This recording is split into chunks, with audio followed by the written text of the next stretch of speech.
नमस्कार, MT live में आपका स्वागत है।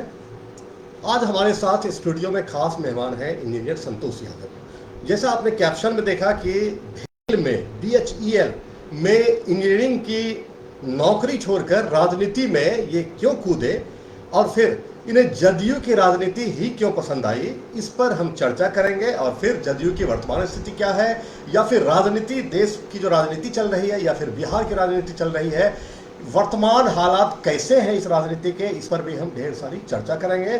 चूंकि एक इंजीनियर की नौकरी छोड़ करके ये राजनीति में आए हैं, इसलिए इनके पास जो है एक राजनीति को देखने का एक अलग नजरिया इनके पास होगा। हम जानेंगे और कुछ समझने की कोशिश करेंगे कि राजनीति वर्तमान में राजनीति कैसे जा रही है देश की और बिहार की। छोटा सा एक परिचय हम देते चले कि इंजीनियर संतोष यादव, पिता गजेंद्र प्रसाद यादव किसान हैं। एजुकेशन इनकी NIT पटना से मैकेनिकल इंजीनियरिंग में इन्होंने डिग्री हासिल की उसके। और इससे पहले आपको बता दें कि स्थानीय जो general high school SNPM high school है, यहाँ से इन्होंने मैट्रिकुलेशन 1997 में ये टॉपर रहे हैं यहाँ के।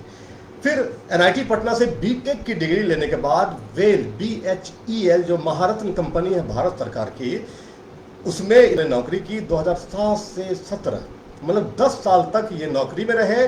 लेकिन आखिर क्या ऐसा हुआ कि राजनीति इन्हें इस तरह क्यों भाग गई कि राजनीति में ये आ गए यहाँ से। और फिर उसके बाद सबसे पहले ये शरद यादव जी के साथ वैचारिक रूप से जुड़े हुए थे और उन्हीं के साथ इन्होंने राजनीति का अपना सफ़र शुरू किया। मूल घर इनका बताते चले कि ये बड़ी अच्छी बात हम सबों के लिए कि मूल घर इनका मधेपुरा जिले के कुमारखंड प्रखंड के विशनपुर कोरलाही पंचायत है, वहीं का गिदराही गांव है, वहां से आते हैं। वर्तमान में ये जदयू के प्रदेश सचिव हैं, विधानसभा प्रभारी त्रिवेणीगंज के हैं। बहुत बहुत स्वागत है संतोष जी आपका मधेपुरा। हम सबसे पहला सवाल जो आता है इनसे करने का वो आता है कि एक अच्छी खासी इंजीनियर की नौकरी, वो भी भेल जैसी BHEL Bharat heavy electronic limited जैसी बड़ी कंपनी, महारत्न कंपनी में आप नौकरी कर रहे थे, अच्छी खासी सर्विस थी, वो छोड़ करके 10 साल करने के बाद राजनीति में आने का आपका इरादा कैसे हुआ? क्या राजनीति को आपने एक नौकरी से ज़्यादा प्राथमिकता दी या जरूरी समझा कि राजनीति में आप आ गए? छात्र जीवन से ही मैं डॉक्टर राम मनोहर लोहिया के लिटरेचर से काफ़ी प्रभावित था और बचपन मेरा मधेपुरा में बीता, तो समाजवादी जो यहाँ की राजनीति रही है वो मेरे सबकॉन्शियस मन में, अवचेतन में बना हुआ था। लेकिन मैं डॉक्टर राम मनोहर लोहिया को इंजीनियरिंग कॉलेज में जाने के बाद पढ़ा, कार्ल मार्क्स को भी पढ़ने का कुछ मौका मिला और कम्युनिज्म और तमाम जो विचार से अवगत हुआ और मैं कार्ल मार्क्स की एक महान पंक्ति से बहुत ज़्यादा प्रभावित था। अभी तक मेरे मन को बहुत ही सुकून देता है वो शब्द, मैं आपके बीच साझा करना चाहता हूँ। कार्ल मार्क्स कहते हैं कि दार्शनिकों ने दुनिया की बहुत तरह से व्याख्या की है, दार्शनिकों ने दुनिया की बहुत तरह से व्याख्या की है, बुनियादी सवाल है दुनिया बदलेगा कैसे। ये मेरे मन को बहुत झकझोरता रहा है कि ठीक है, पढ़ना लिखना सब बहुत अच्छी चीज़ होती है, लेकिन हम बदलाव करने के लिए क्या कर सकते हैं, कैसे हम बदलेंगे दुनिया। तो मेरा अपना मानना है कि बदलाव और व्याख्या के बीच कोई चीन की दीवार नहीं होती है। हर बदलाव एक व्याख्या की मांग करता है और हर एक व्याख्या बदलाव की आकांक्षा लिए रहता है। मैं उसी बदलाव के वाहक के रूप में अपने आप को देखता हूँ और मेरी बेचैनी थी कि मैं कैसे समाज में एक बदलाव के लिए राजनीति जो अभी का युग धर्म है, मैं राजनीति को युग धर्म मानता हूँ, इसलिए मैं उस युग धर्म में शामिल होने आया हूँ जो एक बदलाव का वाहक है, एक इंस्ट्रूमेंट है, एक टूल्स है। और ये डेमोक्रेसी बहुत शुभ है जहाँ आप बदलाव के लिए कुछ कर सकते हैं। एजुकेशन और सामाजिक सरोकार से भी आप जुड़े रहे हैं, बहुत जगहों पर आपने काम किया है देश के कोने कोने में, और जहाँ तक आप शरद यादव जी से जुड़े हुए थे तो नेशनल पॉलिटिक्स को आपने भी करीब से देखा है जहाँ तक हमारी जानकारी है।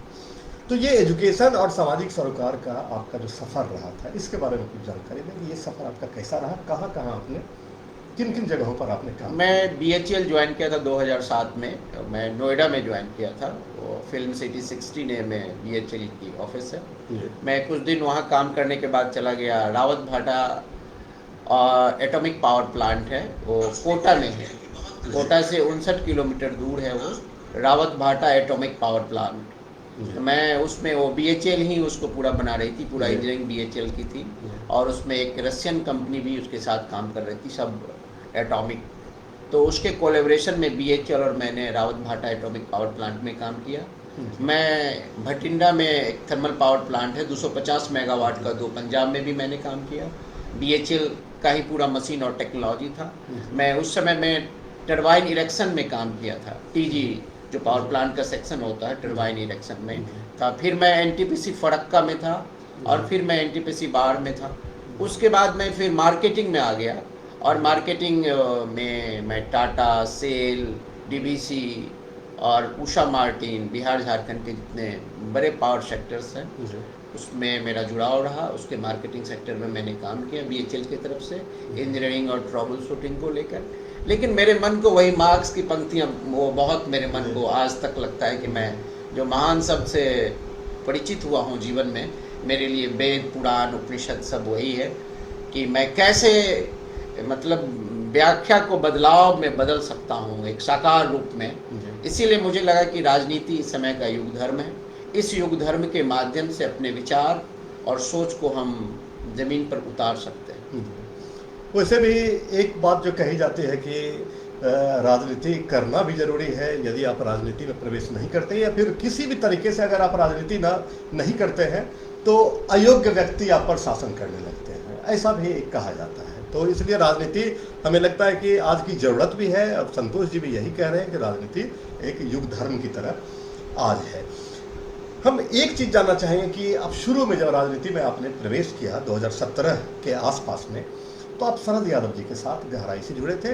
उस समय में हम लोगों ने आपको देखा है, और इससे पहले हम बता दें कि भले ही ये मधुपुरा टाइम्स के स्टूडियो में इनका पहला इंटरव्यू है, लेकिन मधुपुरा टाइम्स के स्टूडियो इनका आना जाना पहले भी लगा रहा था, और पहले भी ये आते रहे थे, क्योंकि एक जुड़ाव था। अपना गृह जिला भी मधेपुरा है, और मधेपुरा की राजनीति को भी इन्होंने समझने का प्रयास निश्चित रूप से किया होगा, क्योंकि ये होम डिस्ट्रिक्ट था।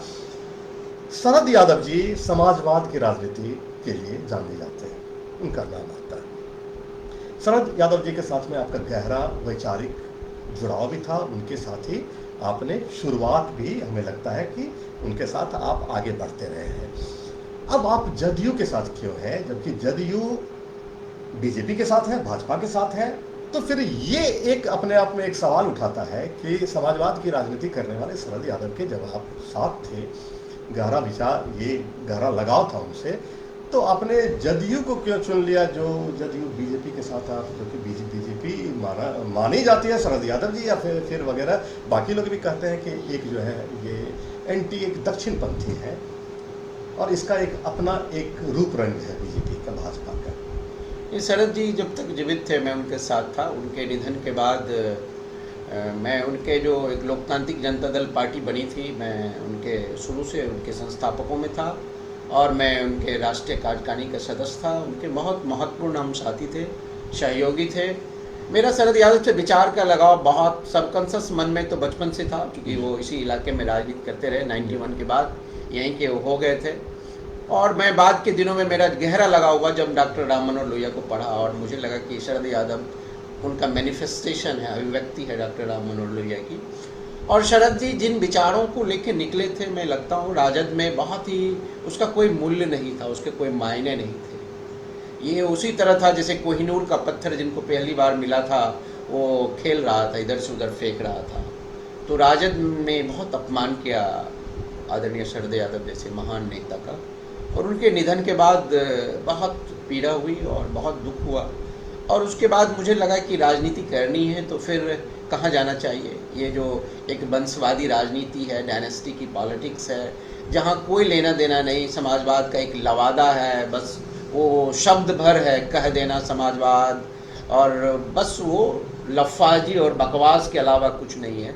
समाजवाद एक बहुत सगुन चीज़ है, उसको जीना पड़ता है, जिनको शरद जी जीते थे। इसलिए उनके जाने के बाद मैं जनता दल यूनाइटेड में शामिल हुआ। आदरणीय नीतीश कुमार को मैंने माना कि इस समय में आदरणीय नीतीश कुमार ज़रूरत है, बिहार के इस मुल्क की ज़रूरत है, और ख़ास करके बिहार में जो विकास का कार्य हो रहा है वो समाजवादी रास्ते पर हो रहा है। समाजवादी आंदोलन के जो सपने थे वो फलीभूत हो रहे हैं ज़मीन पर, और आदरणीय विजेंद्र बाबू समाजवादी आंदोलन से निकले नेता हैं, उनके नेतृत्व में हमने यही ज्वाइन किया था जनता दल यूनाइटेड मधेपुरा में ही लोकसभा से चुनाव के दौरान। और उनमें मैंने आस्था व्यक्त किया था आदरणीय नीतीश कुमार और आदरणीय विजेंद्र बाबू, उनसे बहुत मेरा गहरा लगाव है। लगाव इसलिए कि विचार का रिश्ता है, और मैं मानता हूँ खून के रिश्ता से बड़ा विचार का रिश्ता होता है दुनिया में। मार्क्स कहाँ पैदा हुए, गांधी कहाँ पैदा हुए, और जो भी माओ कहाँ पैदा हुए, लेनिन कहाँ पैदा हुए, असंख्य लोग उनके मानने वाले दुनिया भर में हैं। तो आदरणीय विजेंद्र बाबू, आदरणीय नीतीश कुमार के नेतृत्व में मुझे लगा कि मैं कुछ राजनीति को आगे बढ़ा सकता हूँ, एक सकारात्मक राजनीति समाज के लिए कर सकता हूँ। जी, मतलब कि आपका ये मानना है, आप सीधा सीधा एक कहें तो आरोप भी लगा रहे हैं कि राजद जो है वो समाजवाद के विचारधारा से राजद नहीं जुड़ी हुई है, राजद जो है समाजवाद के रास्ते नहीं चल रही है। जदयू का आप मानते हैं कि ये समाजवाद पर एकदम समाजवाद के जी एकदम समाजवाद के रास्ते पर है। देखिए, समाजवादी आंदोलन में एक नारा लगता था, मुझे याद है, मैं उनके सारे साहित्यों को पढ़ा है, लिटरेचर को, कि गांव में अंधियारी है, शहर में उजियारी है, गांव और शहर का अंतर नहीं चलेगा, दो तरह का भारत नहीं चलेगा। आज मैं जब गांव में जाता हूं तो वहां भी उजियारी है, शहर में उजियारी है। बिहार के कोने कोने जगमग है, बिहार का हर कोना जगमग है, खेत खलिहान जगमग है। ये जो समाजवादी आंदोलन का सपना था वो जमीन पर, धरातल पर उतरा है, साकार रूप ग्रहण किया है। मैं इसको समाजवाद मानता हूँ। मैं लेनिन को भी पढ़ा है। लेनिन ने जब रूस की क्रांति के बाद लोगों ने उनको पूछा था कि आपका समाजवाद क्या है, 1917 में जब रूस की क्रांति हुई तो समाजवाद क्या है, उन्होंने कहा था बिजली जोड़ पानी ही मेरा समाजवाद, इलेक्ट्रिफिकेशन इज आवर सोशलिज्म, और interlinking of river is our socialism. यानी पानी और बिजली का जो संकट है मनुष्य के सामने, अगर उसका निवारण, उस समय उन्होंने कहा कि ये ही मेरा सगुण रूप है। कोई एक सिद्धांत पर नहीं होता समाजवाद। समाजवाद है कि लोगों के बीच में जो गरीबी है, बेकारी है, गैर बराबरी है, वो चाहे सामाजिक गैर बराबरी हो, चाहे आर्थिक गैर बराबरी हो, चाहे किसी भी तरह के गैर बराबरी के खिलाफ संग्राम का नाम समाजवाद है। चाहे वो लैंगिक गैर बराबरी हो, चाहे भाषाई आधार पर हो, धार्मिक आधार पर हो, या चमड़ी के नाम पर, जैसे काले गोरे का भी रंग भेद है। ये समाजवाद दुनिया में जो एक बहुत ही महान संकल्प है, और दुनिया का जो सबसे शानदार आदमी होगा वो जरूर समाजवादी होगा, क्योंकि मनुष्य की गरिमा का उसमें वृद्धि होता है। समाजवाद क्या करता है, मनुष्य की गरिमा को बढ़ाता है।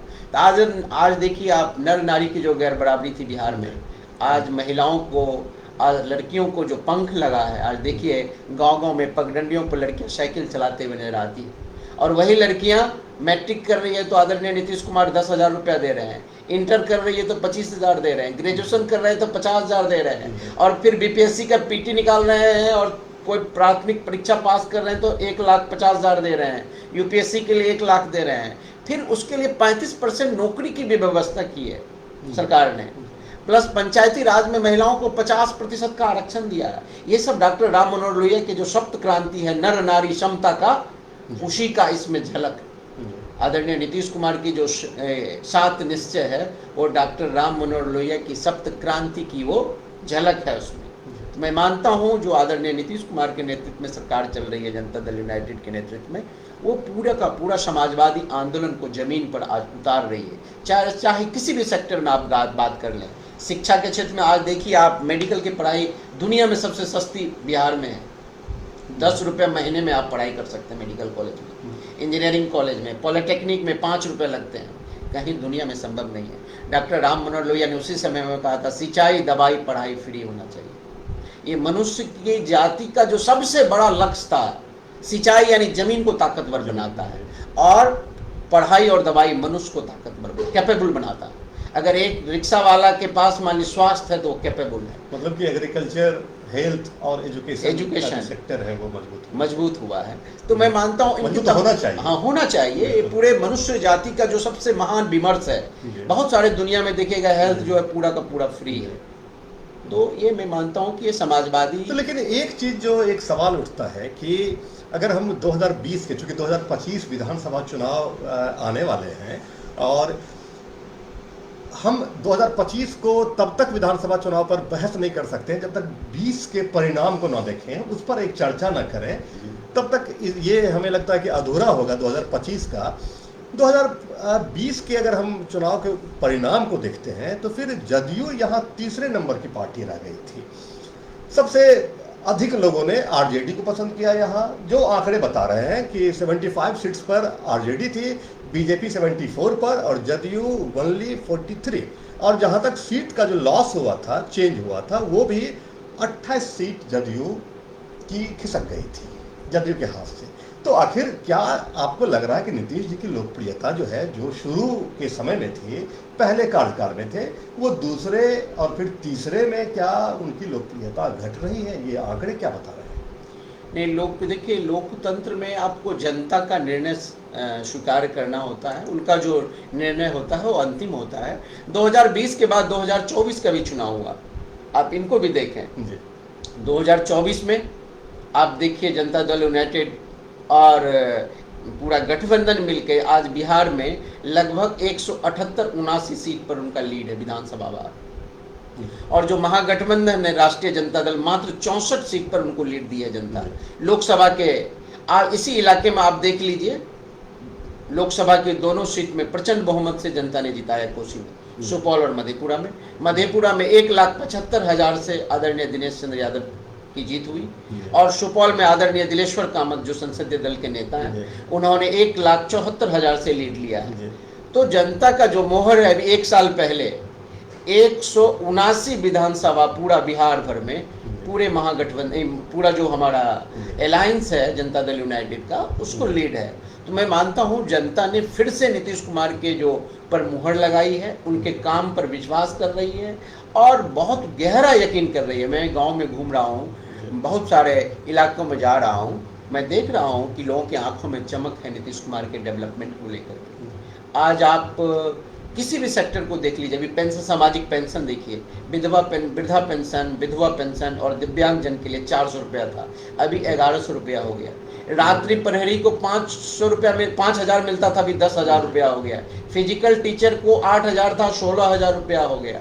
अभी जो रसोईया दीदी बनाती थी खाना, 1650 रुपया था, 3300 रुपया हो गया।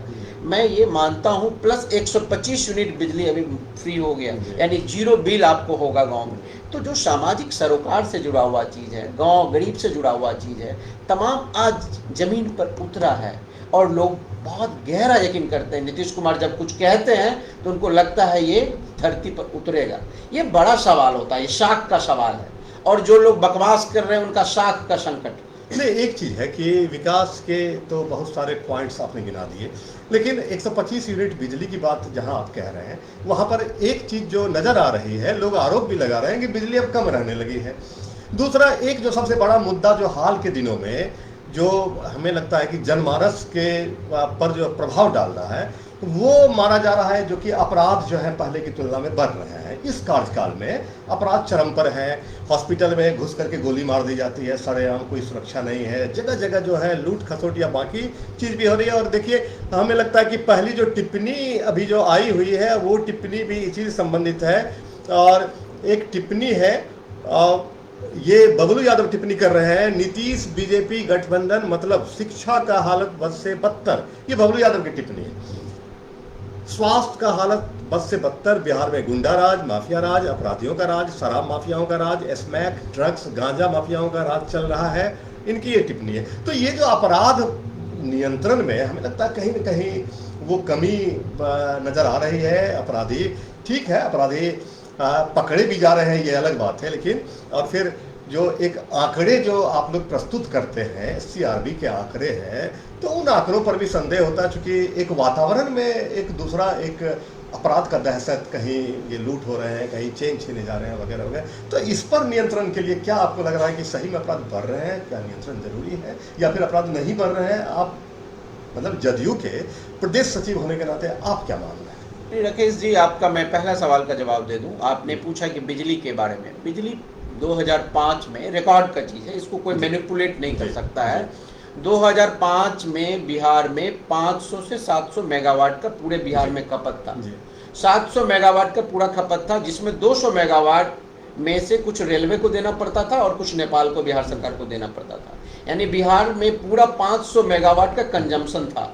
आज बिहार में 8500 मेगावाट का कंजम्पशन है। 2005 में रिकॉर्ड का चीज है, 17 लाख कंज्यूमर थे बिहार में, टोटल कंज्यूमर, और आज 2,36,000 कंज्यूमर है। 2,36,00,000 कंज्यूमर है, यानी 17 लाख से लेकर 2,36,00,000 तक कंज्यूमर, और 500 मेगावाट की खपत से लेकर 8500 मेगावाट की खपत, यानी 17 गुने का उछाल है।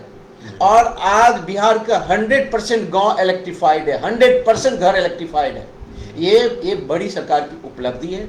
जहां तक आप कर्टेल का कर रहे हैं कि कुछ घंटे की कटौती हो रही है, मैं इसी इलाके में भी घूम रहा हूं, मुझे लगता है 20 से 24 घंटे तक की बिजली उपलब्ध है। और कुछ जो तकनीकी कारण के कारण, जैसे वर्षा हो रही है या कहीं कुछ और भी इशू है, कुछ तूफान आ गया, उसके कारण कुछ चेंजेज होता है, लेकिन सरकार का कमिटमेंट है, ये आदरणीय नीतीश कुमार का कमिटमेंट है। 2012 में उन्होंने गांधी मैदान से कहा था, ये देश और दुनिया में बहुत कम राजनेता होंगे जो ऐलानिया तौर पर उन्होंने कहा था, अगर हम हर घर बिजली नहीं पहुंचाएंगे तो अगले बार वोट नहीं मांगेंगे। लेकिन मुझे याद है उसी समय में तत्कालीन ऊर्जा मंत्री विजेंद्र बाबू ने कहा था, मेरे मुख्यमंत्री को माफी नहीं मांगना पड़ेगा, और समय से पूर्व जो उनका ऐलान था, घर घर बिजली पहुंचा दिया गया। ये बात बिजली के क्षेत्र में बहुत अप्रत्याशित बिहार में काम हुआ है। दूसरा पक्ष, आपने लॉ एंड ऑर्डर का कहा, देखिए दुनिया भर में क्राइम होता है, अपराध एक मनोवृत्ति है। न्यूयॉर्क में भी जेल है, लंदन में भी जेल है, पेरिस में भी जेल है, यूरोप में भी जेल है, देशों में जेल है। तो ये जो अपराध है, एक बहुत सारे सामाजिक कारणों से अपराध का एक रिश्ता होता है, उसमें एक समाजशास्त्री उसकी देखिए अपराध बीच में हम रोकेंगे कि अपराध बिल्कुल एक मनोवृत्ति है अपराध, लेकिन अपराध को कहीं से जस्टिफाई नहीं किया जा सकता है। नहीं, अपराध अगर बढ़ रहे हैं तो अपराध पर नियंत्रण भी उतना ही जरूरी है, और नियंत्रण की जवाबदेही सरकार पर होती है। एकदम, मैं आम आदमी कोई नियंत्रण, अभी के हालात में आम आदमी नियंत्रण करना भी नहीं चाहेगा। स्थिति जितनी खराब है कि आम आदमी अगर कहीं डकैती होती है, लूट होती है, तो आम आदमी भय से वहां नहीं सटता है, क्योंकि उसकी सुरक्षा जो है बिल्कुल वहां नगन के बराबर आम आदमी। तो सरकार की जवाबदेही। सही कह रहे हैं राकेश जी आप। मैं कह रहा हूं ये सरकार का इकबाल है, सरकार की जिम्मेदारी है, सरकार की शाख है।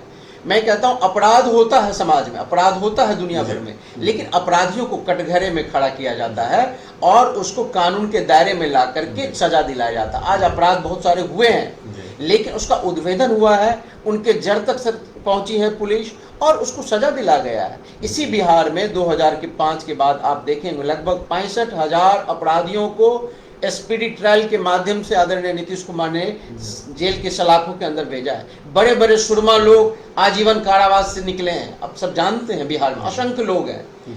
सरकार का यूएसपी है आदरणीय नीतीश कुमार का, किसी को हम नहीं छोड़ेंगे, अगर वो चाहे कोई भी हो, उसको हम कानून के कटघरे में खड़ा करेंगे और कानून के तराजू के तौल करके उसको जो सजा होगा सजा मिलेगा। लेकिन अपराध एक मैं मनोवृत्ति मानता हूं, इसमें एक सामाजिक आंदोलन की भी जरूरत होती है। तो सरकार की तरफ से कहीं कोताही नहीं है, जो पुलिस है उसके जड़ तक जा रही है और आने वाले समय में और बेहतर सरकार करेगी। हम आते हैं एक बार मधेपुरा विधानसभा क्षेत्र पर। फिर चूंकि आप मधेपुरा में अभी हैं, मधेपुरा घूम रहे हैं, और चूंकि मधेपुरा विधानसभा क्षेत्र पर हमारी नज़र भी है, अगर हम पिछले 2020 के चुनाव के परिणाम देखें तो यहाँ मधेपुरा विधानसभा में जो 4 चुनावी क्षेत्र हैं, 4 असेंबली जो कंस्टिट्यूएंसी हैं, उसमें से 2 पर जदयू का कब्जा, 2 पर आरजेडी मधेपुरा सदर और सिंहेश्वर आरजेडी, और बिहारीगंज और आरामनगर जदयू का कब्जा है। आपको क्या लगता है कि इस बार 2025 में क्या ये सीटें बढ़ेंगी या फिर जदयू बाकी सीटें भी गंवा देंगे यहाँ? आपका क्या अनुमान है? मेरा मानना है जो लोगों का मैं उनको पढ़ पा रहा हूँ, उनके बीच में जाकर के उनसे जो बातें हो रही है और जो उनका झुकाव है, प्रचंड बहुमत से इस बार इस इलाके में जनता दल यूनाइटेड सारे सीट जीतेगी। कोसी के 13 का 13 सीट जनता दल यूनाइटेड जीतेगी इस बार। अभी आरजेडी के पास मात्र 3 सीट है, मतलब कि चारों सीट के लिए आप ये दावा कर रहे हैं। और ये लोकसभा ने ये बताया है 1,75,000 वोट से यहाँ जीत हुई है आदरणीय दिनेश बाबू का। और अभी जो सरकार की बहुत सारी उपलब्धियां मैंने जो साझा किया, चाहे शिक्षा के क्षेत्र में हो, चाहे रोजगार के क्षेत्र में हो, अभी सरकार का एक बड़ा संकल्प है, मैं आपसे साझा करना चाहता हूँ। 94 लाख बिहार में गरीब परिवार चिन्हित किए गए हैं। पिछले बार जो जाति गणना हुआ है उसमें जो आर्थिक रूप से जो गरीब लोग हैं उसमें 94 लाख परिवार हैं, उसमें पिछड़ा है, अत्यंत पिछड़ा है, दलित हैं और सवर्ण तबके के भी लोग हैं। टोटल गरीब लोग 94 लाख है बिहार में, 94 लाख परिवार। और सरकार की योजना है कि आने वाले समय में हम लघु उद्यमी योजना से 2-2 लाख रुपया दे करके पूरा गरीबी उन्मूलन का कार्यक्रम सरकार करना चाहती है। तो सरकार का बड़ा लक्ष्य है। आने वाले समय में जैसे अभी देखेंगे बिजली और सड़क के मामले में बिहार बेहतर हुआ है, पूरे देश का लोग मानता है, अर्थशास्त्री मानते हैं, टेक्निकल एक्सपर्ट मानते हैं, और दुनिया भर में ये मानना है टेक्निकल एक्सपर्ट का, अर्थशास्त्रियों का, double the speed triple the economy. अगर किसी भी इलाके में स्पीड डबल हो जाता है तो इकोनॉमी ट्रिपल हो जाती है। अगर पहिए की गति डबल होगी तो आर्थिक गति तिगुनी हो जाएगी, चाहे वो मोटरसाइकिल का स्पीड हो, कार का स्पीड हो, चाहे वो साइकिल का स्पीड हो, सब बढ़ गया है इस इलाके में। आप देख सकते हैं 2005 से पहले तो जो सड़कों का जाल बिछा है और बिजली का आना, अब औद्योगिकरण का दौर है। 2025 के बाद 25 से 30 में बिहार बहुत छलांग लगाएगा औद्योगिकरण के क्षेत्र में। अभी मैं आपको साझा करना चाहता हूँ, ये इलाके में मक्का का उत्पादन बहुत होता है। दुनिया में माना जाता है कि सबसे ज्यादा मक्का का उत्पादन ये नौगछिया और खगड़िया के इलाके में सबसे ज्यादा। अब हमारा इलाका भी, अपना इलाका भी आ गया उसमें, मधेपुरा, पूर्णिया, कटिहार, सुपौल का भी इलाका आ गया है। एथेनॉल की फैक्ट्री 17 फैक्ट्रियां बिहार में लगी, 17 फैक्ट्री अभी एक पूर्णिया में, अपने इलाका में पूर्णिया में लगा है, मुजफ्फरपुर में लगा है, नालंदा में बहुत सारे फैक्ट्रियां लगी, जो भारत सरकार आज पेट्रोलियम में 30% एथेनॉल मिक्स कर रही है। तो औद्योगिक क्षेत्र में एग्रो बेस्ड इंडस्ट्रीज का जो आना है अब वो आ चुका है। अब आने वाले समय में एक बहुत बड़े फलक पर, बड़े स्तर पर वो औद्योगिकरण चलेगा बिहार में। अभी मखाना बोर्ड बना है, अभी आप दरभंगा एयरपोर्ट के बनने से काफी सहूलियत हो रही है, अभी पूर्णिया एयरपोर्ट लगभग चालू होने वाला है। तो इस इलाके में, और आपको मैं साझा करना चाहता हूं, ये कोसी पहले एक टापू था 2005 से पहले। अभी देखिए विजय घाट पुल बन गया है, हम डायरेक्ट यहाँ से जाते हैं भागलपुर, फुलावत में पुल लगभग 6 महीना में वो रेडी हो जाएगा, सीधे बीरपुर हम लोग चले जाएंगे। आपको बलुआ घाट में पुल बन गया, सीधे हम इधर से दरभंगा, समस्तीपुर, पटना चले जाते हैं। अभी मानसी जो हम लोग का रेलवे स्टेशन सहरसा से मानसी को जाती है, उसी के पैरेलल एक ब्रिज बन रहा है, रोड ब्रिज बन रहा है, और रोड कनेक्टिविटी मानसी से सीधे सहरसा मात्र 43 किलोमीटर है, और अभी हमको घूम कर जाकर के 80 किलोमीटर जाना पड़ता है। और अभी आपके बकौर में 10.5 किलोमीटर का एशिया का सबसे बड़ा ब्रिज बन रहा है, इस सुपौल के बकौर में, कोसी पर, एशिया का सबसे बड़ा ब्रिज, वो इस महीने लास्ट तक आपको चालू हो जाएगा। तो इस इलाके में जो एक टापू था, चारों तरफ से ब्रिज से, पुल से, पुलिया से उसको जोड़ा गया है, कनेक्ट किया गया है। अभी आपको मैं बताना चाहता, पटना पूर्णिया एक्सप्रेस वे 12,000 करोड़ की वो परियोजना है, और आप मधेपुरा से पटना 2.25 घंटा में, 2 घंटा में पहुंच जाएंगे, पूर्णिया से 2.5 घंटा, 3 घंटा में पहुंच जाएंगे। ये जो double the speed triple the economy, एक मोटा मोटा फार्मूला है दुनिया में। अभी मैं आपको बताना चाहता है कि एक सरकार घोषणा करने वाली है, लगभग फाइनल स्टेज में है, वो गोरखपुर सिलीगुड़ी एक्सप्रेसवे 6 लेन एक्सप्रेसवे है, वो कंट्रोल एक्सप्रेसवे है।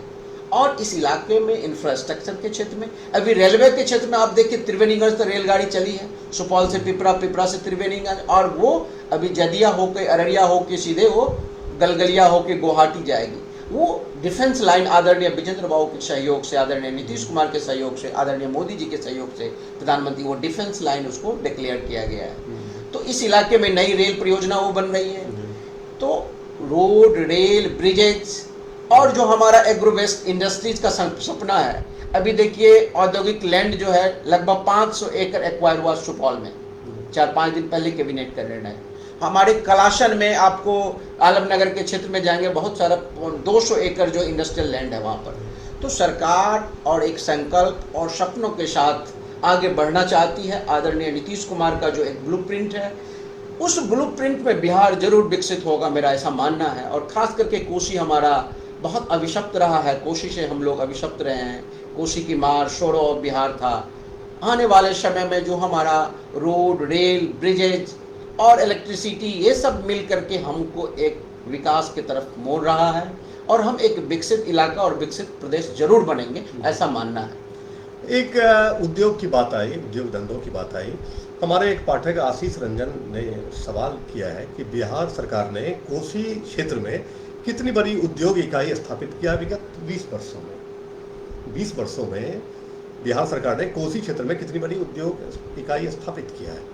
ये अलग बात है कि उद्योग जो है वो अभी मतलब उद्योग को बढ़ाने वाली बात हो रही है, लेकिन जहाँ तक हम समझते हैं कि ये इलाका अभी भी उद्योग धंधे में अभी भी पीछे चल रहा है।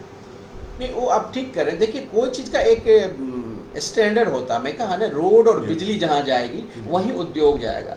और उद्योग की संभावना भी, पोटेंशियल क्या है, इस इलाके का जो पोटेंशियल है वो एग्रो बेस्ड है।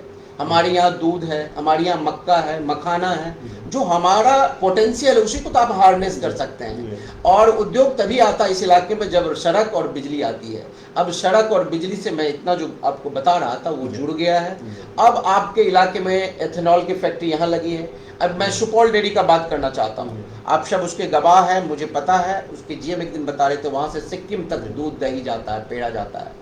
अभी इस इलाके में पूरे कोसी में, कोसी का दूध लगभग मधेपुरा और सुपौल के इलाके का, सहरसा से वहाँ अभी सुपौल डेयरी में दूध जा रहा है। और वहाँ का उत्पाद, वहाँ का दूध, वहाँ का राबड़ी, ये सब कहाँ जा रहा है? सिक्किम जा रहा है, नॉर्थ ईस्ट में जा रहा है। तो हमारा जो पोटेंशियल है, हमारा सबसे पोटेंशियल है यहाँ डेयरी की बहुत बड़ी संभावना है। तो डेयरी के क्षेत्र में काम हो रहा है। और डेयरी का प्रोडक्ट कैसे जाएगा? रोड है तब तो जा रहा है। मैं एक बांस का एग्जाम्पल आपको, अपने इलाके में बांस बहुत होता है, तो बांस का आप 2020 आज के समय में देखिए उसका प्राइस, और 2005 में लगभग 3 से 4 गुने की वृद्धि हुई, चूंकि रोड के कारण ट्रक पर वो बांस सीधे दिल्ली के बाजार में और जहां भी देश भर में चला जाता है।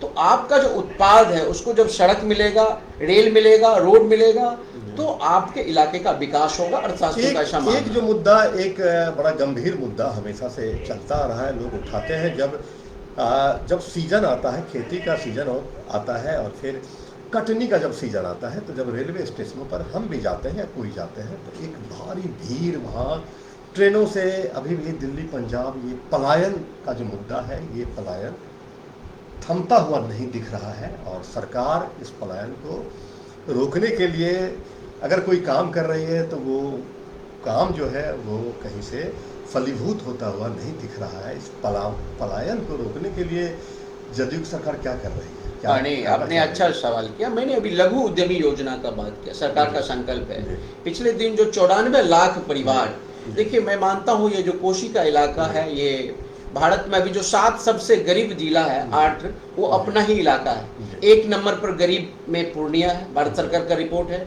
दूसरे नंबर में आपको अररिया है, तीसरे नंबर में सुपौल है, चौथे नंबर पर सहरसा है, 5वें नंबर पर मधेपुरा है, 6ठे नंबर पर किशनगंज है, 7वें नंबर पर कटिहार है, 8वें नंबर पर सीतामढ़ी है। ये जो बॉटम का जो सबसे गरीबी इलाका, तो मैं मानता हूँ दुनिया का सबसे निर्धनतम इलाका ये है। अब इसका जो विकास होगा, राजनीति से विकास हो सकता है। ये डेटा इसलिए है कि चूंकि कोसी के कारण, उसके विभीषिका के कारण ये इलाका तबाह रहा है, तंग रहा है। और फणीश्वर नाथ रेणु ने लिखा है कि जहर न खाओ माहौर न खाए, मरे मन हुआ तो पूर्णिया जाओ। ये जो पीड़ा उन्होंने व्यक्त की है अपने लिटरेचर में कि अगर मरना हो तो पूर्णिया चले जाइए, तो इसका कारण था कोसी की विभीषिका, और ये शोर बिहार रहा है। लेकिन सरकार, मैंने आपको कहा कि ये टापू था, अब इस टापू को मेन लैंड से कनेक्ट किया जा रहा है और कनेक्ट हो चुका है। अभी यहाँ से हम भागलपुर 1.5 घंटा में पहुँच जाते हैं, और आने वाले समय में आप जो मानसी और सहरसा को कनेक्ट कर रहा है मेन लाइन, आप सहरसा से मानसी 40 मिनट 30 मिनट में चले जाएंगे। बकौर पुल बन जाएगा तो आप जो है पटना 2 घंटे 3 घंटे की दूरी घट जाएगी, और 1.5 घंटे की, 2 घंटे की। तो मेरा मानना है सरकार का ये पलायन, निश्चित रूप से पलायन होता है। सरकार का जो लघु उद्यमी योजना है, 2-2 लाख रुपए का ऋण, जो मान लीजिए बाहर जाते हैं, वो गाय खरीद लेंगे, भैंस खरीद लेंगे, तो यहीं डेयरी का काम कर सकते हैं, उसका प्रोडक्ट बिक जाएगा।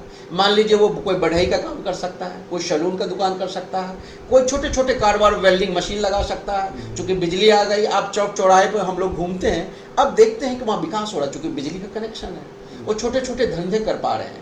तो ये तमाम प्राइम इंग्रेडिएंट है राकेश जी कि किसी भी इलाके के डेवलपमेंट के कुछ कंपोनेंट्स होते हैं, बेसिक शर्त होता है, तभी विकसित, तभी वह विकास के लिए आगे बढ़ पाता है। तो जो बेसिक शर्त है रोड का, बिजली का और लॉ एंड ऑर्डर का, ये तमाम जब चीज़ें सरकार का सहयोग, और सरकार का सहयोग कर रही है सरकार। आदरणीय नीतीश कुमार, अगली बार उनका कहना है कि मैं एक बार में लोगों को मदद करूंगा। और आप देखिए, खास करके महिलाओं के विकास को थोड़ा गौर करिएगा। जीविका समूह का मैं जिक्र करना चाहता हूँ। आज बिहार में 1,31,00,000 महिलाएं जीविका समूह से जुड़ी हुई है। 10,31,000 यूनिट है जीविका का। भारत के सबसे बड़ा विमेन एम्पावरमेंट का ये अभियान है। भारत सरकार इसका अनुकरण कर रही है, फॉलो कर रही है आजीविका के नाम से। ये बिहार में एक बड़ा प्रयोग है। समाजवादी आंदोलन और जो भी अंतिम आदमी के बारे में महात्मा गांधी से लेकर के दुनिया भर में जो विमेन डिमर्स है, विमेन डिस्कोर्स है, उसमें एक नारा लगता रहा भारत में, नारी के सहभाग बिना हर बदलाव अधूरा है। नारी के सहभाग बिना हर बदलाव अधूरा है। आज बिहार की सरकार उसको सहभागी बनाई है। 1,31,00,000 जीविका समूह से महिलाएं जुड़ी हुई। अभी जीविका दीदियों का मानदेय को डबल किया गया है। उसके एम्पावरमेंट का एक बड़ा अभियान चल रहा है। लड़कियों को देखिए साइकिल पर चलती, लगता पंख लग गया, उसके सपनों को पंख लग गया है। सरकार के जो तमाम अभियान है, ये जो समाजवादी आंदोलन के सपने थे वो आज जमीन पर उतर रहे हैं। आज स्कूल में जाइए, कितनी लड़कियां नौकरी कर रही हैं। कल मेरे एक रिश्तेदार है, मैं आपका जिक्र करना चाहता हूँ, उसने हॉर्टिकल्चर में ऑफिसर की पद ज्वाइन की है और संजोग से एक मेरी भांजी भी BSc AG की पढ़ाई करने जा रही है। तो वो उनसे मैंने बात किया कि क्या भविष्य है। वो बोली, मामा जी ये वरदान है बिहार लड़कियों के लिए। वो एक हॉर्टिकल्चर पदाधिकारी बोल रही है और कह रही ये वरदान है। हमारे विभाग में अभी जो ज्वाइन किए 50% से ज़्यादा लड़कियां ज्वाइन की है। मतलब लड़कियों को कह रही कि बिहार वरदान है। मैं कल की बात मैं साझा कर रहा हूँ। तो ये सच है आज बिहार में। तो मैं कहा कि जो नारी के सहभाग बिना हर बदलाव अधूरा है। तो सरकार कितना संवेदनशील है उसको आगे बढ़ाने के लिए। सिर्फ उनको साइकिल नहीं, उनको मैट्रिक, इंटर, ग्रेजुएशन, फिर उसको BPSC, UPSC, फिर उसके रिक्रूटमेंट के लिए, भर्ती के लिए 35% अलग से आरक्षण दे रही है। समाज के विभिन्न तबकों को, सवर्ण, अत्यंत पिछड़ा, दलित, पिछड़ा, यानी समाज के सभी तबकों को आगे ले जा करके एक सशक्त बिहार और शक्तिशाली बिहार का जो आदरणीय नीतीश कुमार का सपना है 2025 फिर से नीतीश का जो संकल्प है जरूर पूरा होगा। अच्छा, ये 2025 फिर से नीतीश का नारा जदयू दे रही है लगातार। हम एक चीज जानना चाहते हैं कि 2025 के लिए नीतीश जी मुख्यमंत्री के रूप में कितने योग्य हैं? देखिए, एक सवाल उठता है, अभी बहुत सारे सवाल इन पर उठते हैं, इनके स्वास्थ्य को लेकर, इनको बाकी चीज़ों को लेकर के, या फिर बीजेपी के साथ के गठबंधन को लेकर के भी सवाल उठते रहते हैं। और जदयू तीसरी पार्टी है, मतलब ये तीनों में जो है RJD BJP के बाद की ये पार्टी है। सीटें पिछले 2020 में भी सिमटी थी, थोड़ी कम हुई थी। तो इस बार आप कितना योग्य मानते हैं नीतीश जी को मुख्यमंत्री के रूप में 2025 के लिए? देखिए, अभी पिछला लोकसभा का चुनाव में जो जनादेश मिला है, 30 सीट जनता, बिहार की जनता ने जिताई है। आदरणीय नीतीश कुमार के नेतृत्व में, आदरणीय मोदी जी के नेतृत्व में 30 सीट बिहार में जीता गया है। तो मतलब लोकसभा चुनाव के इस आंकड़े को देख करके ये आंकड़ा बताता है, ये जनादेश बताता है, जनता का मिजाज बताता है कि प्रचंड बहुमत से आदरणीय नीतीश कुमार को फिर से, और अभी कुछ दिनों में जो सरकार की लोक कल्याणकारी योजनाओं का क्रियान्वयन हुआ है, मैं मानता हूं जमीन पर इतना उत्साह, और एक राजनेता को इससे आंकना चाहिए कि धरती पर लोग कितना उसमें विश्वास करते हैं। उनकी योग्यता सबसे बड़ी होती है। वो सबसे अंतिम आदमी, अगर इस बिहार का जो सबसे अंतिम आदमी है, अंतिम जाति का, मुसहर समाज में आप चले जाइए, जो उनके महिलाओं में चले जाइए, जो समाज का सबसे अंतिम आदमी है, जो पिछड़ा है, दलित है, अत्यंत पिछड़ा है, चाहे वो किसी भी जाति के गरीब लोग हैं, वो जरूर मानते हैं कि आदरणीय नीतीश कुमार जब बिहार में आएंगे अगली बार तो औद्योगिकरण होगा। क्योंकि उन्होंने कहा था मैं घर घर बिजली पहुंचाऊंगा, बिहार के किसी कोने से 5 घंटा में आपको पटना पहुंचाऊंगा। उन्होंने किया। उन्होंने कहा था मैं 10 लाख नौकरी दूंगा, तो उन्होंने दिया। 10 लाख रोजगार दूंगा, तो उन्होंने दिया। तो जो उन्होंने कहा है वो किया है। मैं फिर डॉक्टर राम मनोहर लोहिया, महान समाजवादी नेता को कोट करना चाहता हूँ। वो अपने नेताओं से कहते थे, राजनीतिक कार्यकर्ता से, कि जब तुम विपक्ष में रहो तो तुम्हारी जुबान चलनी चाहिए, जब तुम विपक्ष में रहो तो तुम्हारी जुबान चलनी चाहिए और सड़क पर संग्राम और विरोध आंदोलन होना चाहिए, लेकिन जब तुम सत्ता में रहो तो तुम्हारा काम बोलना चाहिए। सत्ता में रहो तो तुम्हारा काम बोलना चाहिए। 20 साल में आदरणीय नीतीश कुमार का काम बोल रहा है। हर घर में बिजली है, हर खेत को आज पानी है। मैं किसानों के बीच जाता हूं, मैं पूछता हूं 1 एकड़ में कितना आपको पैसा लग रहा था, तो कह रहे थे 1 एकड़ में साल में 2000 खर्च हो रहा था, आज 200 रुपये खर्च हो रहा है। हर खेत को बिजली से पानी है, हर हर घर में बिजली है, हर घर गली मोहल्ला सड़क से जुड़ा हुआ है। तो तमाम तरह की जो सरकार की योजना है वो लोगों को एक ताकत दिया है, अच्छा, एक सपना दिया है, एक संबल दिया है और एक साहस दिया है।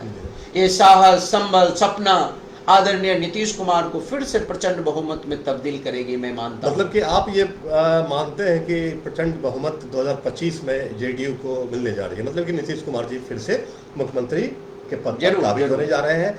हम एक चीज़ जानना चाहते हैं, बड़ी इसको ईमानदारी से हम ये सवाल भी कर रहे हैं और हम चाहेंगे ईमानदारी से आप इसका जवाब भी दें कि 2025 में जेडीयू कहाँ रहेगी। मतलब चूंकि आंकड़े अगर देख रहे हैं तो 2015 में जेडीयू को 71 सीट्स थी, 71 सीटें थी, जो कि 2020 में ये 43, मतलब 28 सीटों का लॉस हुआ था ये लगातार। तो क्या ये रिकवर हो पाएगा या फिर इससे भी आगे 2025 में जदयू जाएगी, या आपको क्या लग रहा है कि 2025 में जदयू की स्थिति क्या रहेगी? देखिए, मैं अंगणित में नहीं जाता, ये विश्लेषकों का काम है अंगणित में जाना, लेकिन जनता के जो शाख, नेता की शाख जो होता है जनता का विश्वास, जो विश्वास सबसे बड़ा चीज होता है। क्या गरीब लोग, कमजोर लोग, बेबस लोग, लाचार लोग, नौजवान, छात्र, महिलाएं कितना विश्वास करती है, वो जो चीज होता है, विश्वास का संकट नहीं है। विश्वास ही आदरणीय नीतीश कुमार की शाख, उनका विश्वास है, उनका डिलीवरी है। मैं मानता हूं उन्होंने जो 20 साल में सेवा किया है बिहार की, बिहार को आगे ले जाने का जो उनका लक्ष्य है, सपना है, और सबसे बड़ा अगला 2025 से 30 का बीच का एक सपना है कि हम लगभग 1 करोड़ रोजगार क्रिएट करेंगे अगले 5 साल में। 1 करोड़ सरकार का उसका एक ब्लूप्रिंट है। मैंने बताया कि वो दुनिया की सबसे बड़ी योजना होगी 94 लाख गरीब परिवारों को एक साथ मदद देना, और आदरणीय नीतीश कुमार ने ऐलान किया है कि हम 2-2 लाख रुपया देकर के लघु युद्धनी योजना करके हम उसको बढ़ाएंगे। जैसे अभी जीविका के क्षेत्र में क्रांतिकारी काम हुआ है, ये सब बदलाव और विकसित बिहार का एक सपना है। लोग मानते हैं कि आदरणीय नीतीश कुमार रहेंगे तो ये बिहार जरूर विकसित मतलब कि पिछले दशकों के विकास को आप विकास को आप कैसे देखते हैं? मैं इनको क्रेडेंशियल मानता हूं। जो आदमी का, नेता के शाख महत्वपूर्ण होता है। जो आपने कहा वो किया। डॉक्टर लोहिया यही कहते थे, अब तुम बकबक नहीं करो, अब तुम सत्ता में हो, तुम्हारा काम बोलना चाहिए। तो काम, ये समाजवादी आंदोलन का सपना था कि आपका काम, हर घर में बिजली है, आप जाके देखिए, वो काम बोल रहा है, आप क्या बोलेंगे? हर घर में, हर गांव गली मोहल्ला सड़क से जुड़ा हुआ काम बोल रहा है। अभी 2005 से पहले यहाँ एक मेडिकल कॉलेज नहीं था। अभी देखिए 2005 के बाद मधेपुरा में एक मेडिकल कॉलेज है, इंजीनियरिंग कॉलेज है, यूनिवर्सिटी का कैंपस नहीं था और एक शानदार कैंपस बना है, यहाँ पॉलिटेक्निक बना है, ITI बना है। तो आप देखिए कितना विकास हो। कोसी का मैं आपको बात, अभी कोसी में एक मेडिकल कॉलेज चालू है, डॉक्टर लोहिया के नाम पर सुपौल में, पिपरा में एक मेडिकल कॉलेज बन रहा है, और तीसरा आपको सहरसा में बन रहा है। कितना, एक एग्रीकल्चर कॉलेज बना हुआ है। कितना विकास आप गौर से देखेंगे तो विकास के बड़े बड़े काम हुए हैं, लेकिन और भी उसको आगे ले जाने की जरूरत है, और भी उसको सुंदर करने की जरूरत है, और भी बेहतर करने की जरूरत है। ये मैं मानता हूँ। हर वक्त राजनीति, लोकतंत्र, समाज में बेहतर करने की संभावना रहती है, बेहतर करने का स्कोप होता है। और मैं मानता हूँ सरकार नए ब्लूप्रिंट के साथ, नए सपने के साथ फिर बिहार को एक औद्योगिक प्रदेश, कृषि क्षेत्र में अग्रगणी हो, उसके उत्पादों को लेकर के, एग्रो बेस्ड इंडस्ट्रीज को लेकर के, गरीबी उन्मूलन को लेकर के। अभी मैं एक बहुत महत्वपूर्ण चीज आपसे साझा करना चाहता हूँ। कोसी मेची इंटरलिंकिंग रिवर परियोजना पास की है भारत सरकार। आदरणीय विजेंद्र बाबू और आदरणीय नीतीश कुमार के बड़ा सहयोग है, उसमें ड्रीम है। भारत की नदी जोड़ो योजना का सपना APJ अब्दुल कलाम, एक महान युग दृष्टा, स्वप्न दृष्टा, पूर्व राष्ट्रपति ने दिया था उस दौर में कि भारत में इंटरलिंकिंग ऑफ रिवर होना चाहिए। अभी भारत सरकार की एक परियोजना चल रही है, केन बेतवा परियोजना, जो मध्य प्रदेश और उत्तर प्रदेश के बुंदेलखंड के इलाके में नदियों को जोड़ करके सुखाड़ से कैसे हम निजात दिला सकते हैं और इरिगेशन का इलाका को कैसे बढ़ा सकते हैं। ये भारत की दूसरी बड़ी परियोजना है। कोसी और मेची रिवर को जोड़ करके 6200 करोड़ की परियोजना है। अभी वो काम शुरू हो चुका, टेंडर में चला गया, अब वो काम होगा उसमें। तो कितना बड़ा कोसी में काम हुआ है। अररिया, किशनगंज, सुपौल के इलाके में इरिगेशन का पोटेंशियल बढ़ जाएगा, जो हमारा सिंचाई का रकबा है वह बढ़ जाएगा, और जो हम पर बाढ़ का दबाव है वो घट जाएगा, चूंकि उस पानी को हम डाइवर्ट कर पाएंगे। जो एक्स्ट्रा वाटर हमारे बराज में आता है उसको, उससे लिंक हो जाएगा तो हम मेची में डाइवर्ट कर देंगे। तो हमारा देखिए, एक सिंचाई का प्रबंधन हो रहा है, दूसरा जो बाढ़ की आपदा है, विभीषिका है, उसको भी हम मैनेज कर पाएंगे। ये सब कोसी में ये इतने बड़े बड़े काम हुए, 3 मेडिकल कॉलेज, अभी सुपौल में इंजीनियरिंग कॉलेज, मधेपुरा में इंजीनियरिंग कॉलेज, हर अनुमंडल में पॉलिटेक्निक, ITI, नर्सिंग कॉलेज। तो सरकार का जो इंटीग्रेटेड डेवलपमेंट का प्लान है, ये बहुत एक दृष्टि है, उसमें एक सपना है, ये लफ्फाजी नहीं है, बकवास नहीं है। आज बताइए मधेपुरा शहर में कितनी गंदगी है, मैं देखता हूँ तो बहुत अफसोस होता है। यहाँ जो लोग 15 साल से राज कर रहे हैं, 15 साल से विधायक हैं, क्या कर रहे हैं? एक सफाई का काम नहीं कर सकते, उनकी कोई उपलब्धियां नहीं है, बस बकवास करने, बकवास करना। शहर की स्थिति की जहां तक आपने बात की, तो ये सिर्फ एक विधायक पर ही छोड़ देना, उसी पर सारे आरोप दे देना, ये हमें लगता है सही नहीं है। क्योंकि सरकार आपकी है, जो प्रशासनिक पदाधिकारी हैं वो आपके हैं, नीतीश जी के हैं, क्या उनका दायित्व नहीं बनता है कि जनप्रतिनिधि, जिस इलाके के जनप्रतिनिधि होते हैं, वो आईना होता है, उन्हीं को दिखाना होता है कि ये मोहल्ला क्यों इतना गंदा है। वो आपको, जनता आपको चुनी है, प्रशासन अमला जमला आपके माथत है, आप नीति बनाते हैं, आप सदन में बोल सकते हैं, आपकी जनता ने आपको चुनी है, आपने क्या सवाल खड़ा किया? मैं देखता हूं इतनी गंदी है, इतनी नालियां हैं, मतलब बहुत ये बुरा लगता है कि मधेपुरा समाजवादी माटी रही है, इतने लोग, बौद्धिक लोग भी है यहाँ, इतने समझदार, लेकिन यहाँ का जनप्रतिनिधि की संवेदना मुझे शून्य लगती है कि हम अपने शहर को कैसे सुंदर बनाएं, इसका कोई सपना संकल्प मुझे मधेपुरा में नहीं बिल्कुल दिखता। बिल्कुल संतोष जी, आप जो कह रहे हैं वो अपने जगह पर वो सही बातें हो सकती है, लेकिन इसी स्टूडियो में बैठकर जिस समय सरकार में अभी जो वर्तमान विधायक है, यहाँ के सदर विधायक हैं चंद्रशेखर जी ने, यहीं इसी स्टूडियो में उस समय बैठ करके इंटरव्यू दिया था जिस समय वो सरकार में थे, जिस समय आपदा मंत्री थे। यहाँ उन्होंने कहा था कि ब्यूरोक्रेट्स इस तरह हावी है यहाँ, जो कि बाकी को चलने नहीं दे रही है। ये भी आरोप लगते हैं बिहार के इस सरकार पर अभी भी। तो सदर विधायक या फिर बाकी जो जनप्रतिनिधि हैं, उनका ये भी कहना है कि ब्यूरोक्रेट्स इतने, जो सरकारी अधिकारी हैं या उनका जो तंत्र है वो इतना पावरफुल है कि कोई उनकी चलने नहीं देता है जनप्रतिनिधि की।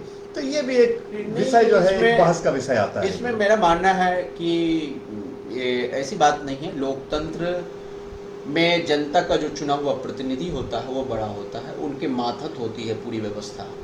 लेकिन आपका कहा जाता है बात सुनेगा, बकवास नहीं सुनेगा, क्योंकि वो एक विधायिका का पार्ट है। अभी आप सुपौल जिला है बगल में, आप कितना सुंदर शहर है।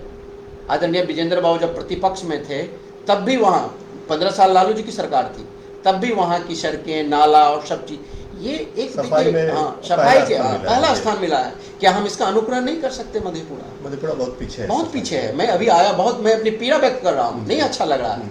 आप 15 साल में एक छोटी सी उपलब्धि नहीं हासिल कर सकते हैं, अपने घर को, अपने मोहल्ले को साफ नहीं रख सकते हैं, तो आप क्या बड़ा कुछ कर पाएंगे? मैं मानता हूँ यहाँ एक सकारात्मक राजनीति की जरूरत है, और आपके चैनल से, मैं आपके चैनल को बहुत रेपुटेड चैनल मानता हूँ, और ये बात लोगों से भी दरख्वास्त करना चाहता हूँ, नागरिक जो यहाँ के पब्लिक लोग हैं, कि अपने मोहल्ले को, अपने घर को साफ करिए, एक अभियान के रूप में लीजिए। राजनीति बदलाव का वाहक होता है।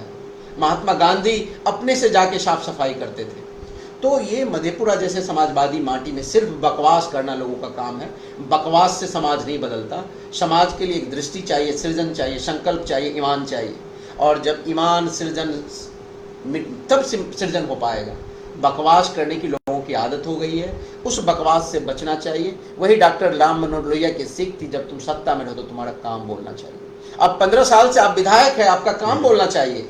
अब आपको बकबक करने की जरूरत नहीं है, आपका काम बोलेगा। लेकिन आपका काम यही बोल रहा है कि पूरा गंदगी और ये शराब पैदा है चारों तरफ मोहल्ले में। तो एक सकारात्मक राजनीति के रूप में मैं मानता हूं कि मधेपुरा टाइम्स के माध्यम से मैं चाहता हूं कंस्ट्रक्टिव पॉलिटिक्स हो इस इलाके में, कंस्ट्रक्टिव राजनीति हो, जो कि हम बिल्कुल वो सब की जरूरत है। आशीष रंजन एक अगला सवाल करते हैं, जमीन सर्वे के नाम पर किसानों से बिहार सरकार का अधिकारी धन उगाही कर रहा प्रखंड स्तर पर, ये कैसे? देखिए एक चीज संतोष जी, आशीष रंजन ने भी लिखा है कि यह कैसे रुकेगा।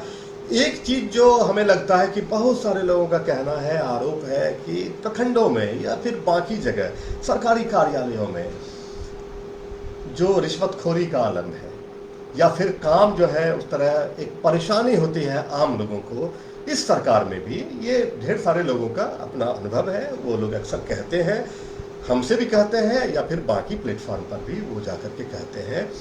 तो इस दिशा में भी हमें लगता है कि सरकार को एक ज़रूरत है कि ये चीज़ हो गई, क्योंकि आम आदमी से पीड़ित हो जाता है। जनता के लिए सरकार है, और वही जनता अगर जाकर के सरकारी कार्यालयों में जाकर के अगर पीड़ित होते हैं, उनका जब तक कोई चढ़ावा ना चढ़ावे तब तक कोई काम ना हो, तो ये इस चीज़ पर हमें लगता है कि सरकार को सख्ती बरतने की आवश्यकता आपने है। बहुत बुनियादी सवाल को उन्होंने छेड़ा है, ये जो करप्शन है। देखिए, करप्शन ये समाज के अंदर जब तक बदलाव नहीं होगा, जैसे हम लोग जब आज़ादी से पहले जब हम पराधीन मुल्क में थे तो हम लोग प्रजा थे, जब हम आज़ाद हुए संविधान बना तो हम सिटीजन हो गए, नागरिक। लेकिन मुझे लगता है कि अभी भी हमारे लोग प्रजा के मोड में हैं। जब सिटीजन हो जाएंगे जिस दिन, हमारी सजगता, हमको एक आंदोलन और सतत संघर्ष करना पड़ेगा। लोकतंत्र जमहूरियत वही जीवंत है जहाँ के नागरिक सजग है, सजग प्रहरी होना पड़ेगा। सरकार हर कुछ नहीं कर सकती है, लेकिन इलाके के लोग की कितनी सजगता है। मैं इस बात को महसूस किया हूँ, बंगाल में ट्रेन में उधर से गुजर रहे थे तो वहाँ 15-20 मिनट ट्रेन रुक गई। मुझे लगता है दुर्गापुर का ये मामला है। सारे लोग उतर करके जाकर के रेलवे स्टेशन पर चले गए, वो बांग्ला में पूरा चिल्लाने लगे, ये क्या हो रहा है। तुरंत वो जो है, आप बिहार में देखेंगे 5 घंटा ट्रेन रुक जाएगी, कोई नहीं उतरेगा। ये जो है सजगता का, मैं वही नागरिक बोध, दो चीज होता है। ये जमहूरियत, लोकतंत्र, संविधान ने आपको कर्तव्य और अधिकार दोनों दिए हैं। जब हम कर्तव्य का अनुपालन नहीं करेंगे तो अधिकार नहीं मिलेगा। सिर्फ अधिकार की बात होती है। मैं एक बुनियादी सवाल को छेड़ना चाह रहा हूँ, राजनीतिक सवाल ये नहीं है। जिस समाज के अंदर समाज जागरूक होगा तो डिलीवरी भी बेटर होगा। अगर समाज जागरूक नहीं होगा तो ये जो अवसर है ये लोकतंत्र में, ये आपके लिए है, आपका सेवक है, आपको ताकीद करना, आपको खबर लेना है। इसीलिए हम अपील करेंगे यहाँ के जो नागरिक समाज है, नागरिक समाज की सक्रियता और नागरिक समाज में जो राजनीति करते हैं उसके बेहतर प्रतिनिधि को आप चुनें। ये भी बहुत बड़ी चीज़ है। अच्छे लोगों के निष्क्रियता से समाज बर्बाद होता है, मेरा मानना है। आज मैं जब घूमता हूँ, देखता हूँ तो एक बहुत मुझे कष्ट होता है। कुछ लोग मेरे ही पक्ष में बोलते हैं कि क्यों इतनी बड़ी नौकरी छोड़ के आपके राजनीति में आ गए हैं संतोष जी, ये तो बहुत खराब लोगों का काम, ये बोलते हैं। तो मैंने कहा, उनको कहते हैं कि आप तो उन खराब लोग जब आते हैं तो उनको तो आप नहीं कहते तुम्हारा ये काम नहीं है, तुम्हारा काम चोरी करना, तुम ये क्यों काम कर रहे हो? तुम्हारा जो काम है वो करो। पहले लोग बोलते थे इस इलाके में, तो तू कना है गला हो राजनीति करे ले, तू कना राजनीति कर भा, चोरी करे रहा, हे करे रहा। मेरा ये कहना है कि समाज में निष्क्रियता है, अच्छे लोगों की निष्क्रियता है, इसको जब जीवंत करिएगा।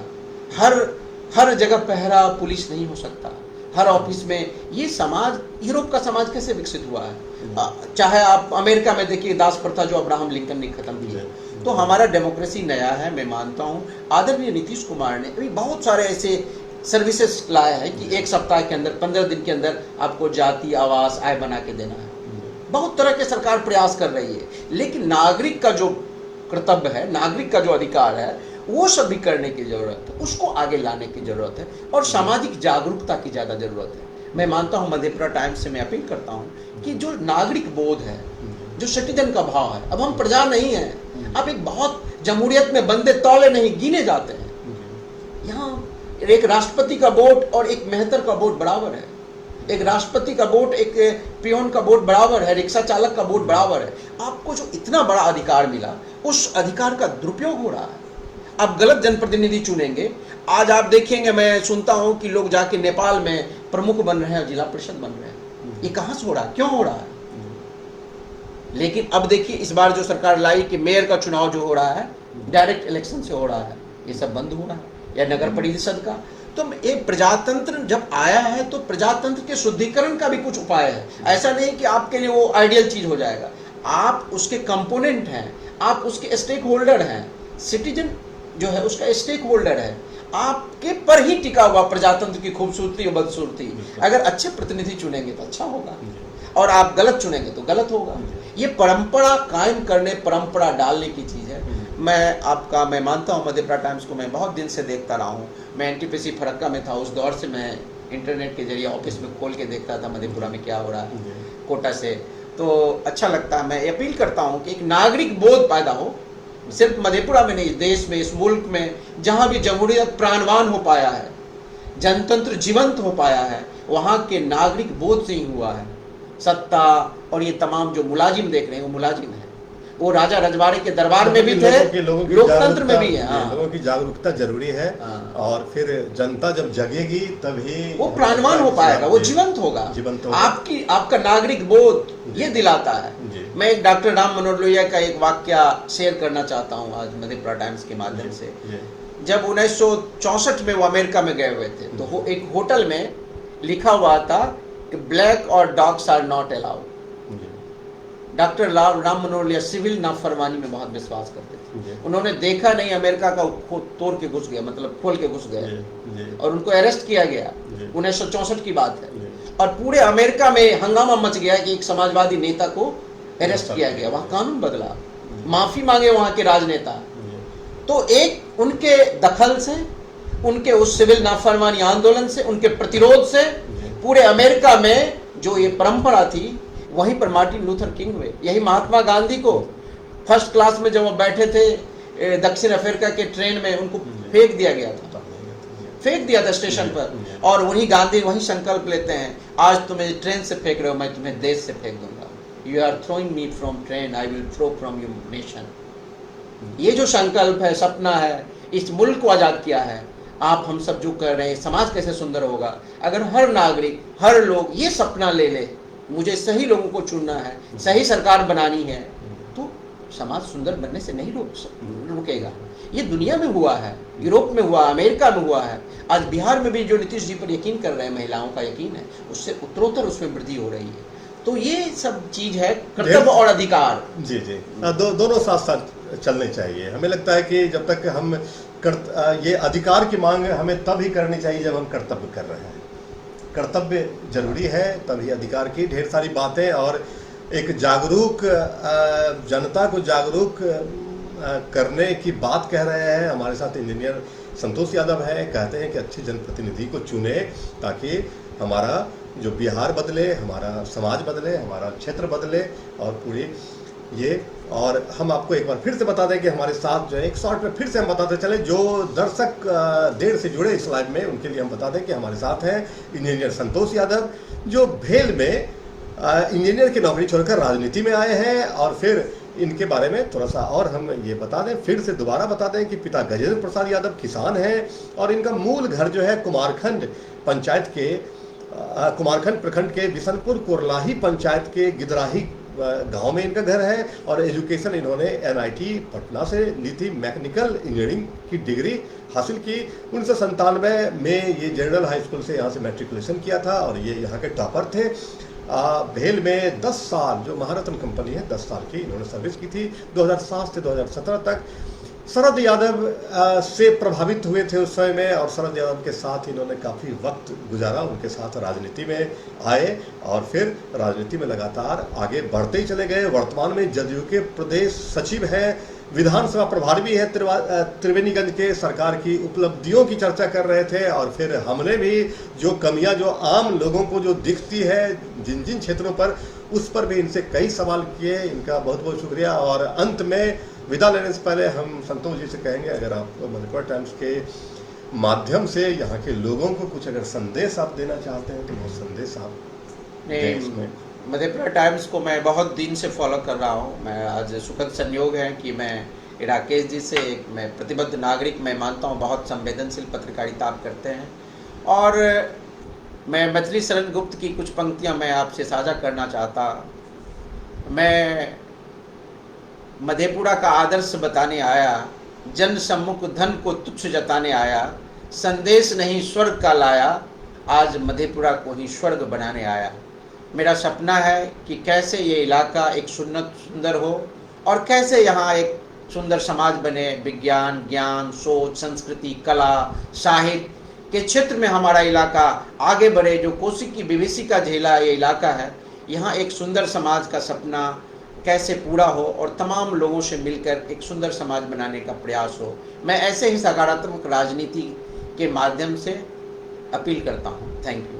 बहुत बहुत शुक्रिया संतोष जी और बहुत बहुत शुक्रिया सभी दर्शकों का जो लाइव में लगभग 1 घंटे से जुड़े हुए हैं। अपना ध्यान रखिएगा। फिर से हम अगले लाइव में नए मेहमान के साथ जुड़ेंगे। फिर से आपका बहुत बहुत शुक्रिया।